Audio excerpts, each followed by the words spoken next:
ಇನ್ನೇನು ಕೆಲವೇ ದಿನಗಳಲ್ಲಿ ಅವರೇಕಾಯಿ ಸೊಗಡು ಪ್ರಾರಂಭವಾಗ್ತಾ ಇದೆ.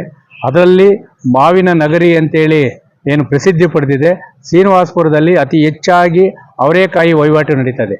ಅವರೇಕಾಯಿ ವಹಿವಾಟು ಪ್ರತಿ ವರ್ಷ ಯಾವ ರೀತಿ ನಡೀತದೆ ಅಂದರೆ, ಆ MG ರೋಡ್ನಲ್ಲಿ ವಹಿವಾಟು ನಡೀತಾರಿಂದ ಅಲ್ಲಿ ಅಂದರೆ ಅತಿ ಟ್ರಾಫಿಕ್ ಸಮಸ್ಯೆಯ ಜೊತೆಗೆ ಆ ಒಂದು ತುರ್ತು ಪರಿಸ್ಥಿತಿಯಲ್ಲಿ ಬರುವಂತಹ ಈ ಒಂದು ಆಂಬುಲೆನ್ಸ್ಗಳು ಕೂಡ ಜಾಗ ಇಲ್ಲ, ಅಷ್ಟರ ಮಟ್ಟಿಗೆ ಅಲ್ಲಿ ಟ್ರಾಫಿಕ್ ಜಾಮ್ ಆಗಿ ಪ್ರತಿ ವರ್ಷ ನಡೀತಾ ಇದೆ. ಅಂದರೆ ಪರವಾನಗಿ ಪಡೆಯೋದು APMCಯಲ್ಲಿ, ಹೊರವಲಯದ APMCಯಲ್ಲಿ ಪರವಾನಗಿ ಪಡೆದು ಅವರು MG ರೋಡಲ್ಲಿ ರಾಜಕೀಯ ವ್ಯಕ್ತಿಗಳ ಹೆಸರು ಹೇಳಿಕೊಂಡು ಅವರು ನಿರಂತರವಾಗಿ ಅಲ್ಲಿ ವ್ಯಾಪಾರ ವಹಿವಾಟನ್ನು ಅಲ್ಲಿನ ವ್ಯಾಪಾರಸ್ಥರು ನಡೆಸ್ತಾ ಇದ್ದಾರೆ. ಅದರಿಂದ ರೈತರಿಗೂ ತೊಂದರೆ. ಯಾಕಂದ್ರೆ 10 ಮೂಟೆ ರೈತರು 1 kg ನೋಡ್ಬಿಟ್ಟು 50 ರೂಪಾಯಿ ಅಂತ ಹೇಳ್ಬಿಟ್ರೆ ಅದು 100 ರೂಪಾಯಿ ಹೋದ್ರೆ 50 ರೂಪಾಯಿ. ಎಲ್ಲ ರೀತಿಯ ಮೋಸ ನಡೀತಾ ಇದೆ. ಅಲ್ಲಿ ಯಾರ್ಯಾರು ಪರವಾನಗಿ ಪಡೆದಿದ್ದಾರೆ ಆ ಪರವಾನಗಿ ಪಡೆದಂಥ ಅವರೇಕಾಯಿ ವ್ಯಾಪಾರಸ್ಥರು ಏನು ಹಾಕಿದ್ದಾರೆ ಅಂದರೆ, ರೈತರಿಗೆ ನಿರಂತರವಾಗಿ ಶೋಷಣೆ ಮಾಡಿ ಮೋಸ ಮಾಡ್ತಾ ಇದ್ದಾರೆ. ಆ ಮೋಸ ಮಾಡಿದ್ರೆ ಅಲ್ಲಿ ಪುರಸಭೆ ಅಧಿಕಾರಿಗಳಿರ್ಬೋದು, ತಾಲೂಕು ದಂಡಾಧಿಕಾರಿಗಳು, APMC ಅಧಿಕಾರಿಗಳು ಯಾವುದೇ ರೀತಿಯ ಕ್ರಮ ಕೈಗೊಳ್ತಾ ಇಲ್ಲ.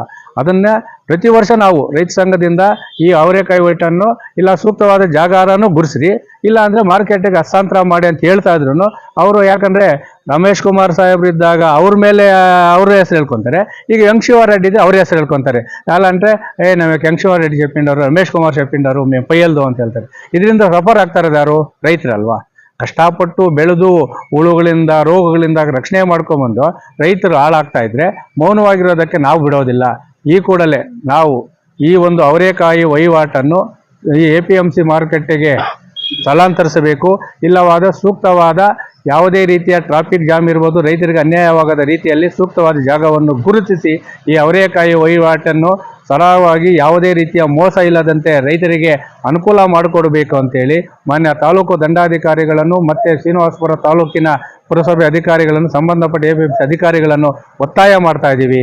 ಇವರು ಏನಾದ್ರೂ ಈ ಅವರೇಕಾಯಿ ವಹಿವಾಟನ್ನು ಬೇರೆ ಕಡೆ ವರ್ಗಾವಣೆ ಮಾಡದೇ ಇದ್ದರೆ ದಿನಾಂಕ ನಾವು 13/12/2025 ಶನಿವಾರ ಅವರೇಕಾಯಿ ಸಮೇತ ತಾಲೂಕು ಕಚೇರಿ ಮುಂದೆ ಹೋರಾಟ ಮಾಡುವ ಮುಖಾಂತರ ನ್ಯಾಯ ಪಡೆದುಕೊಳ್ಳುವ ಎಚ್ಚರಿಕೆಯನ್ನು ನೀಡ್ತಾ ಇದ್ದೀವಿ.